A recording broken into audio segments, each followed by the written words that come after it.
Agak aneh sih, tapi temuan di tambang biasanya merupakan penemuan yang paling menarik. Siap berburu harta karun?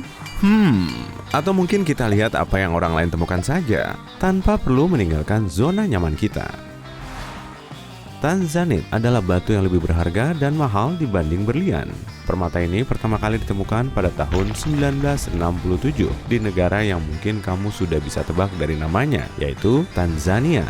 Tanzanite menjadi populer setelah Tiffany & Company mulai menggunakannya untuk perhiasan mereka. Batu itu berharga 3-5 juta rupiah per karat. Harga ini nggak terlalu tinggi jika dibandingkan dengan permata lain dalam daftar ini. Tapi, para ahli mengatakan harga batu seperti ini akan meroket dalam 20 hingga 25 tahun ke depan. Rona biru tua keunguannya membedakan permata ini dari yang lain. Plus, Tanzanite cuma bisa ditambang di satu tempat di bumi. Batu permata berikutnya adalah beril merah. Meski tak selangkah opal hitam, sulit menemukan permata berkualitas seperti ini. Dan kamu cuma bisa menemukan beril merah di sebuah gunung di Utah. Namun, dengan beberapa warna merah gelap yang unik, batu permata ini adalah salah satu yang paling langka di seluruh keluarga beril. Harga si merah cantik yang satu ini bisa mencapai 150 juta rupiah per karat, itu pun kalau kamu bisa menemukan penjualnya. Dengan warna hijau yang memesona, zamrud lumayan populer. Kebanyakan zamrud punya ketidaksempurnaan kecil kayak aku. Pada kesempatan langka, zamrud alami tanpa cacat muncul di pasar dan bisa terjual dengan harga sangat tinggi. Turun dong. Misalnya, saat Rockefeller Emerald yang bersejarah dilelang, batu permata 18 karat ini dibeli seharga 85 miliar rupiah alias 4,5 miliar per karat. Zamrud ini pun memecahkan semua rekor dan menjadi zamrud dengan harga per karat tertinggi yang pernah terjual. Opal adalah batu warna-warni berharga yang kebanyakan ditemukan di Australia. Jenis yang paling umum adalah opal putih, abu-abu, dan hijau. Tapi aku mau fokus ke yang paling langka, opal hitam. Opal hitam punya banyak warna di dalamnya mirip pelangi. Dan tiap kali kamu melihatnya, kamu bisa melihat warna lain yang sebelumnya tidak terlihat. Menambang batu yang satu ini sangat sulit. Tak ada yang bisa menjamin kamu bisa menemukannya. Opal Virgin Rainbow ini bernilai 15,5 miliar rupiah dan telah menjadi opal termahal di dunia. Opal ini ditemukan pada tahun 2003 oleh John Dunstan. Yang lebih kerennya lagi, batu ini ditemukan di dalam kerangka sotong purba. Kok kepikiran ya nyari di sana? Ini adalah cincin dengan ruby sunrise. Namanya berasal dari sebuah puisi dengan judul yang sama yang ditulis pada abad ke-13.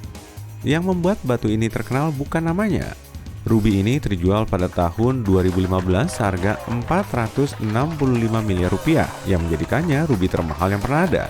Identitas sang pembeli dirahasiakan. Kalau ternyata kamu yang beli, komen di bawah ya.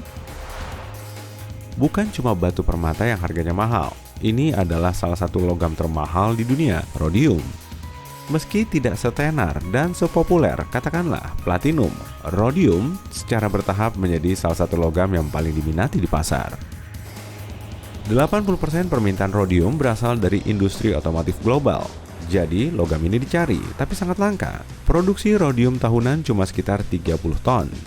Sebagai perbandingan, penambangan emas menggali sekitar 2.500 sampai 3.000 ton logam mulia tersebut setiap tahunnya. Nah, sekarang paham kan kenapa rhodium bisa mahal? Istilah gold nugget bikin aku senyum-senyum sendiri sekaligus lapar karena terlalu mirip sama nugget ayam. Serius? Yap. Nah, bongkahan emas terbesar di dunia sekarang berusia lebih dari 1 abad. Dua penambang menemukan bongkahan besar logam mulia ini di ladang emas Australia pada tahun 1869. Beratnya 97 kg dan panjangnya 61 cm. Mereka pun menamainya Welcome Stranger. Kedua orang ini langsung jadi kaya. Di masa itu, kamu bisa berubah menjadi jutawan dalam semalam. Kalau sekarang ini ada lotre. Walau sulit menang, tapi masih ada kemungkinan. Salah satu cucu penambang tadi bilang saat orang mendengar namanya, mereka selalu bertanya di mana emas itu berada atau apakah dia masih kaya. Dia menjawab tidak. Bahkan, dia nggak punya perhiasan apapun yang terbuat dari Welcome Stranger. Kasihan. Bayangin kamu berusia 12 tahun dan menemukan berlian senilai 230 juta rupiah saat berjalan di taman. Ini benar-benar terjadi pada Michael Detlef. Kayaknya hoki seumur hidupnya terpakai hari itu. Di taman biasa, kita bisa melihat pepohonan, dedaunan, bebatuan, dan lainnya. Namun, di Creator of Diamond State Park, kamu bisa menemukan berlian asli. Taman ini sangat istimewa karena di sanalah 8 deposit berlian terbesar di dunia berada. Dan siapapun, beneran siapapun, bisa saja ke sana dan mencari berlian. Dan bukan cuma itu saja, kebijakannya adalah yang nemu jadi pemiliknya. Jadi yap, silakan cari berlian di sana. Kamu mungkin bisa lebih beruntung dibanding Michael Detlef. Dan dia menemukan berlian 5,16 karat setelah mencari kurang dari 1 menit. Apa kamu pernah melihat berlian jingga terbesar yang pernah terjual di lelang? Nah, berlian ini dibeli seharga 550 miliar rupiah pada tahun 2013 atau sekitar 37 miliar rupiah per karat, yang merupakan harga tertinggi per karat yang pernah dibayar untuk berlian berwarna di lelang. Baru-baru ini, para penambang menemukan berlian pink terbesar yang pernah ditemukan dalam kurun waktu lebih dari 300 tahun. Berlian itu diberi julukan Lulo Rose yang berasal dari tambang Lulo di timur laut Angola. Berlian pink ini beratnya 170 karat. Saat ini, berlian pink terbesar di dunia adalah Daria Ainur, seberat 182 karat dari koleksi perhiasan nasional Iran. Namun, Lulo Rose yang baru ditemukan ini hampir sama besarnya. Berlian pink juga relatif langka. Sains belum bisa menjelaskan secara utuh apa yang memberi permata itu warna pink. Hei, mungkin mereka pemalu atau gampang tersipu. Tapi yang pasti, harganya mahal. Pada tahun 1999, para penambang di Afrika Selatan menemukan berlian pink kasar 132 karat yang kemudian disebut Pink Star. Pada tahun 2013, Pink Star terjual seharga kisaran 1,2 triliun rupiah di lelang. Dengan begitu, Pink Star menjadi batu permata paling mahal yang pernah terjual. Pada tahun 2000, para penambang menemukan batu giok raksasa di Kanada. 18 ton beratnya. Mereka ingin menyimpan batu itu, tapi akhirnya mendapatkan tawaran besar. Si pembeli ingin mengubah potongan batu giok besar ini menjadi patung Buddha. Akhirnya, batu itu diukir menjadi patung seberat 4 ton. Kamu mungkin sedang duduk di atas harta karun yang tersembunyi di bawah rumah atau di halaman belakang rumahmu. Tak jarang orang-orang menemukan hal aneh dan berharga di properti mereka. Inilah yang terjadi pada seorang pedagang permata yang beruntung di Sri Lanka.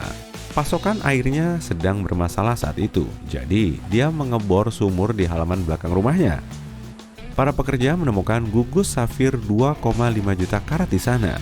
Beratnya lebih dari 450 kg dan bernilai sekitar 1,5 triliun rupiah di pasar. Nah, uangnya pasti cukup buat betulin pasokan airnya. Kita sudah membahas opal hitam yang langka dan aku juga pengen membahas nanas opal. Ini adalah salah satu jenis opal yang paling langka dan paling menarik. Ini bukan fosil buah atau semacamnya, hanya saja bentuk gugus kristal ini menyerupai nanas. Nanas opal ini cuma ditemukan di White Cliff, Australia. Kalau ada gold nugget, pasti ada versi peraknya juga kan? Dan memang benar ada. Bahkan bongkahan perak terbesar yang pernah ditambang ditemukan di Amerika Serikat. Beratnya 840 kg dan karena terlalu besar untuk dibawa dalam satu potong, bongkahan ini dipotong menjadi 3 bagian dan dipindahkan dari Smuggler Mine di dekat Aspen, Colorado pada tahun 1894.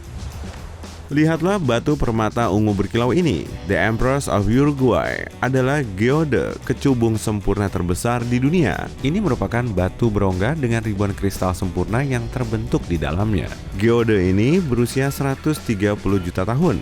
Tingginya 3,5 meter dan beratnya 2,5 ton. Coba bayangkan kamu mengambil sesuatu sebesar ini dari tanah. Para penambang butuh waktu 3 bulan untuk mengeluarkannya dari basal padat yang mengelilinginya. Jadi, apa yang bakal kamu lakukan kalau menemukan sesuatu yang sama berharganya dengan semua harta karun tadi?